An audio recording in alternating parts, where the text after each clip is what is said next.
Special council Jack Smith পদত্যাগ করেছেন। শুক্রবার অ্যাটর্নি জেনারেলের কাছে চূড়ান্ত প্রতিবেদন জমা দিয়ে আনুষ্ঠানিকভাবে দায়িত্ব থেকে সরে দাঁড়ান তিনি। জ্যাক স্মিথ ডোনাল্ড ট্রাম্পের বিরুদ্ধে দুটি মামলার তদন্ত করছিলেন।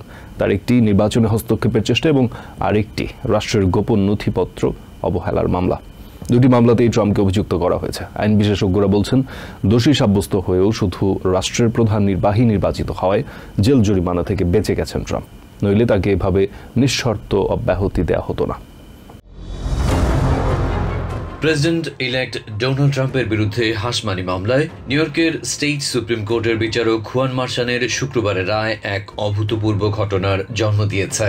আদালতের কাছে স্বীকৃত একজন অপরাধী হওয়া সত্ত্বেও অন্য অপরাধীদের মতো কোনো জেল জরিমানা কিংবা কমিউনিটি সার্ভিসে অংশ নিতে হচ্ছে না ট্রাম্পকে। তবে এখন থেকে ভোট দিতে পারলেও আগ্নেয়াস্ত্র রাখতে পারবেন না ট্রাম্প, এমনকি তাকে ডিএনএ নমুনা জমা দিতে হবে স্টেটের ডেটাবেইজে।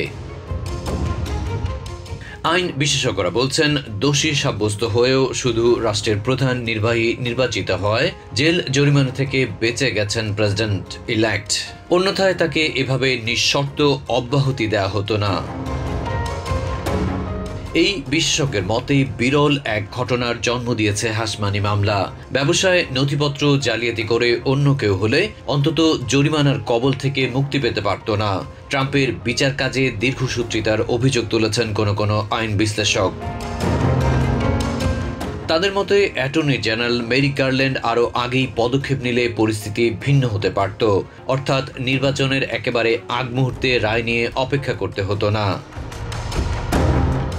এদিকে অবশেষে স্পেশাল কাউন্সিল জ্যাক স্মিথ পদত্যাগ করেছেন। শুক্রবার অ্যাটর্নি জেনারেলের কাছে চূড়ান্ত প্রতিবেদন জমা দিয়ে আনুষ্ঠানিকভাবে দায়িত্ব থেকে সরে দাঁড়ান তিনি।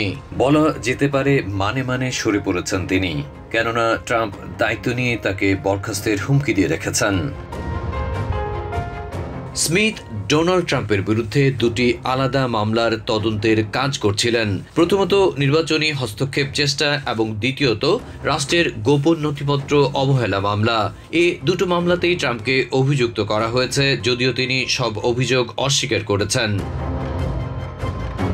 সাবেক ইউএস অ্যাটর্নি হ্যারি লিটম্যান জানিয়েছেন, স্পেশাল কাউন্সিলের প্রতিবেদন প্রকাশিত হবে কিনা সে বিষয়ে আসছে সোমবার নাগাদ 11th সার্কিট কোর্ট থেকে সিদ্ধান্ত আসতে পারে।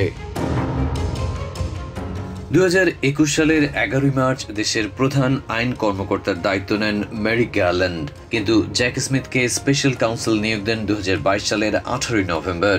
ক্লাসিফাইড ডকুমেন্টস মামলায় ট্রাম্পকে অভিযুক্ত করা হয় 2023 সালের 8 জুন। 1 আগস্ট 2023 সালে নির্বাচনী হস্তক্ষেপ মামলায় ট্রাম্প অভিযুক্ত হন। আর Manhattan district attorney Alvin Bragg hush money মামলায় নবনির্বাচিত প্রেসিডেন্টকে আদালতের কাঠগড়ায় দাঁড় করান 2023 সালের 30 March.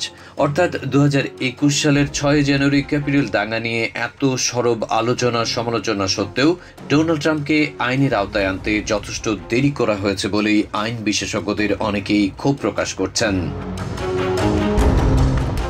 Adib Mohammad, TVN 24 news desk.